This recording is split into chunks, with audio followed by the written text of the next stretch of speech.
നമസ്കാരം, ഞാൻ ബിജീഷ് ഉള്ളൂ. ടോട്ടലി ഒരു ഫുൾ ടൈം ട്രേഡറാണ്. നമുക്ക് നിഫ്റ്റിയുടെ സെറ്റപ്പ് നോക്കാം. വരും ദിവസങ്ങളായാലും നിഫ്റ്റിയെ നമുക്ക് മാനേജ് ചെയ്യാനുള്ള റൈറ്റ് സപ്പോർട്ട് റെസിസ്റ്റൻസ് ഏതാണ്. അതിന് മുൻപ് തന്നെയായിട്ട് ട്രെൻഡ് നോക്കാം. ഈ ട്രെൻഡ് താൽക്കാലികമായിട്ട് ഇൻട്രാഡേയിൽ മാനേജ് ചെയ്യുക. എക്സാക്റ്റ് ആയിട്ട് ബൈ ഓപ്പർച്യൂണിറ്റി സപ്പോർട്ട് റെസിസ്റ്റൻസ് അനുസരിച്ച് മാനേജ് ചെയ്യുക. സപ്പോർട്ടിൽ നിന്നുള്ളൊരു ബൈക്ക് കൂടുതൽ ഇമ്പോർട്ടൻസ് നൽകുക, റെസിസ്റ്റൻസിൽ നിന്നുള്ളൊരു ഷോർട്ട് സെല്ലിന് കൂടുതൽ ഇമ്പോർട്ടൻസ് നൽകുക. വരും ദിവസങ്ങളിൽ ഇതേ രീതിയിൽ നിഫ്റ്റിനെ മാനേജ് ചെയ്യുക. എക്സാക്ട് ആയിട്ടുള്ള ട്രെൻഡ് വരാൻ പോകുന്ന ഒരു ദിവസങ്ങളിൽ അപ്ഡേറ്റ് ചെയ്യുന്നതായിരിക്കും. ഇന്നത്തെ ദിവസത്തിൽ മാർക്കറ്റിൽ നമുക്ക് സംഭവിച്ചത് നമുക്ക് നോക്കാം. 5 മിനിറ്റ് ടൈം ഫ്രെയിമിൽ എന്താണ് സംഭവിച്ചിരുന്നത്, ഇൻട്രാഡേയിൽ നമ്മൾ നൽകിയിരിക്കുന്ന ലെവൽ ഏതാണ്, എങ്ങനെയാണ് വർക്ക് ചെയ്തിരുന്നത്. അപ്പൊ ഇന്നത്തെ മാർക്കറ്റ് സിറ്റുവേഷൻ നോക്കി കഴിഞ്ഞാൽ നമ്മൾ എപ്പോഴും പറയാറുള്ളതാണ്, ഓപ്പൺ ചെയ്യുന്നത് സപ്പോർട്ടിനൊരു താഴെയാണോ മുകളിലാണോ. സപ്പോർട്ടിനൊരു താഴെയായിരുന്നു ഓപ്പൺ ചെയ്തിരുന്നത്. 24,770 സപ്പോർട്ട് നൽകിയിരുന്നത്. സഡൻ ആയിട്ടുള്ള ഒരു ഫാള്, മാത്രമല്ല അടുത്തൊരു സപ്പോർട്ടും കൂടി ബ്രേക്ക് ചെയ്തു. ഷോർട്ട് സെല്ലിന് തന്നെയാണ് സാധ്യത. അടുത്ത സപ്പോർട്ട് നൽകിയിരുന്നത് 24,535 സപ്പോർട്ട് നൽകിയിരുന്നത്. 24,535 നിഫ്റ്റി ഒന്ന് ബൗൺസ് ചെയ്ത് ആദ്യത്തെ ഒരു അറ്റംപ്റ്റിൽ ബൗൺസ് ചെയ്തു. പക്ഷെ വലിയ രീതിയിൽ മൂവ്മെന്റ് ചെയ്യാൻ സാധിച്ചില്ലെങ്കിലും അത്യാവശ്യം ഒരു നല്ലൊരു ബൗൺസ് ഇവിടുന്ന് നിഫ്റ്റി 637 വരെ നടത്തിയിരുന്നു. അതിനുശേഷമായാലും ഈ ഒരു ലെവൽ ബ്രേക്ക് ചെയ്താൽ നമ്മൾ സൂചിപ്പിച്ചിരുന്നു. ഈ ലെവല് ബ്രേക്ക് ചെയ്താൽ നമ്മൾ സപ്പോർട്ട് നൽകിയിരുന്നു. സപ്പോർട്ടോടെ അപ്ഡേറ്റ് ചെയ്തിരുന്നു. തൊട്ടടുത്തൊരു സപ്പോർട്ടാണ്. അപ്പൊ അങ്ങനത്തെ ഒരു സിറ്റുവേഷനിൽ ക്വിക്ക് ആയിട്ടുള്ള ഒരു പ്രോഫിറ്റ് ബുക്കിംഗ് ആണ് സേഫ്. 24,450 സപ്പോർട്ട് ഹോൾഡ് ചെയ്തുകൊണ്ട് അടുത്ത റെസിസ്റ്റൻസിലേക്ക് ബ്രേക്ക് ചെയ്തുകൊണ്ട് ഒരു സഡൻ അപ്പ് മൂവ്മെന്റ് അവസാനത്തെ ഒരു സെക്ഷനിൽ മാർക്കറ്റിൽ കിട്ടിയിരുന്നു.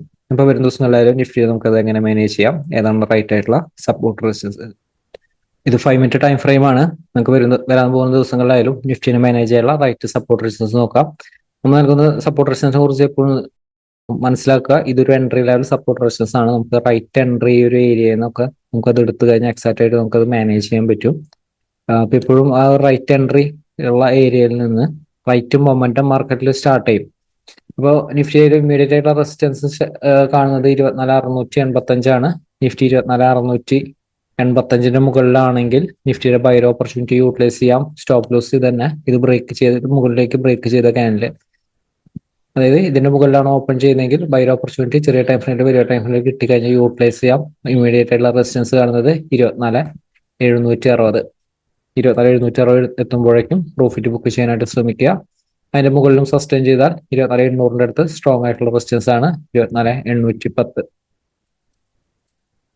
ഇത് രണ്ടാണ് ഹയർ ലെവല് സ്ട്രോങ് ആയിട്ടുള്ള റെസിസ്റ്റൻസ് ഏരിയ. ഇൻകേസ് ഓപ്പൺ ചെയ്യുന്ന ഗ്യാപ്പ് അപ്പ് ഓപ്പണിംഗ് ആണ് 24,685 താഴെയാണെങ്കിൽ ഷോർട്ട്സ് തന്നെയാണ് സാധ്യത. ചെറിയ ടൈം ഫിലോ വലിയ ടൈം ഫിലോ ഷോർട്ട്സിന്റെ ഓപ്പർച്യൂണിറ്റി കിട്ടുക യൂട്ടിലൈസ് ചെയ്യാം. റൈറ്റ് സപ്പോർട്ട് കുറച്ച് ലോവർ ലെവലാണ്. റൈറ്റ് സപ്പോർട്ട് കാണുന്നത് 24,540 ആണ്.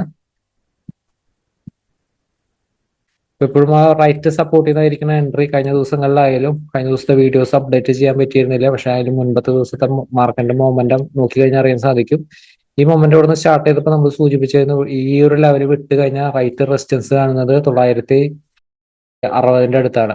എക്സാക്ട് ആയിട്ട് അതുവരെ ആ ഒരു മൊമെന്റം മുകളിലേക്ക് പോയിരുന്നു. അപ്പൊ അതുകൊണ്ട് എപ്പോഴും ആ റൈറ്റ് റെസിസ്റ്റൻസ് ബ്രേക്ക് ചെയ്താൽ അടുത്ത റെസിസ്റ്റൻസ്, അതുപോലെ തന്നെ ഓപ്പൺ ചെയ്യുന്ന ഗ്യാപ് ഡൗൺ ഓപ്പണിംഗ് ആണെങ്കിൽ പ്രത്യേകം ശ്രദ്ധിക്കുക. ഇതാണ് സപ്പോർട്ട് എങ്കിൽ 24,540 ഹോൾഡ് ചെയ്യുന്നുണ്ടെങ്കിൽ ഇന്നത്തെ പോലെ തന്നെ വീണ്ടും ബൈ ഓപ്പർച്യൂണിറ്റി യൂട്ടിലൈസ് ചെയ്യാം. പക്ഷെ കുറച്ച് വീക്ക്നെസ് 24,495, 500 അല്ല, 500നെ ജസ്റ്റ് ഒരു 5 പോയിന്റ് താഴെയാണ് ഞാൻ സപ്പോർട്ട് എടുത്തിരിക്കുന്നത്. 495 താഴെ ഒരു ക്യാൻഡിൽ ക്ലോസ് ചെയ്താൽ ഷോർട്ട്സിന്റെ ഓപ്പർച്യൂണിറ്റി യൂട്ടിലൈസ് ചെയ്യാം. തൊട്ടടുത്ത് സപ്പോർട്ട് ഉണ്ടെങ്കിലും ഈ ഒരു സപ്പോർട്ട് ബ്രേക്ക് ചെയ്ത് പോകുന്നുണ്ടോ നോക്കുക. ഇതിന്റെ താഴെ നിന്ന വീക്ക്നെസ് ആണ് 24,445 സപ്പോർട്ട്. ഇപ്പൊ in case gap down opening ആണ് 24,445 ഓപ്പൺ ചെയ്യുന്നതെങ്കിൽ ബൈ ഓപ്പർച്യൂണിറ്റി കിട്ടിയ യൂട്ടിലൈസ് ചെയ്യാം. 24,495 റെസിസ്റ്റൻസ്, 540 റെസിസ്റ്റൻസ്. ഈ ഒരു ലെവലിൽ നിന്ന് ഷോർട്ട്സിന്റെ ഓപ്പർച്യൂണിറ്റിക്ക് കൂടുതൽ ഇമ്പോർട്ടൻസ് നൽകാവുന്നതാണ്. 24,445 താഴെ നിഫ്റ്റിയുടെ സപ്പോർട്ട് കാണുന്നത് 24,400 തൊട്ട് താഴെയാണ്. 395 സപ്പോർട്ട് ഉണ്ട്. അതുപോലെ തന്നെ സ്ട്രോങ് സപ്പോർട്ട് 345 വരുന്നുണ്ട്. 24,345 അടുത്ത് സ്ട്രോങ് സപ്പോർട്ടാണ്.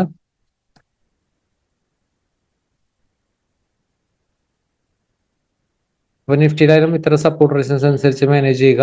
എക്സാക്ട് ആയിട്ടുള്ള ട്രെൻഡ് നിലനിൽക്കാൻ സാധിക്കും. ഇൻ കേസ് ഓപ്പൺ ചെയ്യുന്നത് പറയുന്ന സപ്പോർട്ട് റെസിസ്റ്റൻസ് ഏരിയയിൽ അല്ലെങ്കിൽ വെയിറ്റ് ചെയ്യുക. റൈറ്റ് സപ്പോർട്ട് ചെയ്യുന്നു റെസിസ്റ്റൻസ് ചെയ്യുന്നുള്ള ഒരു എൻട്രിക്ക് ആയിട്ട് വെയിറ്റ് ചെയ്യുക. മാർക്കറ്റിൽ വലിയ ദിവസമായിട്ട് നമുക്ക് ഒരു ദിവസങ്ങളുടെ അപ്ഡേറ്റ് വീണ്ടും കാണാം. Thank you.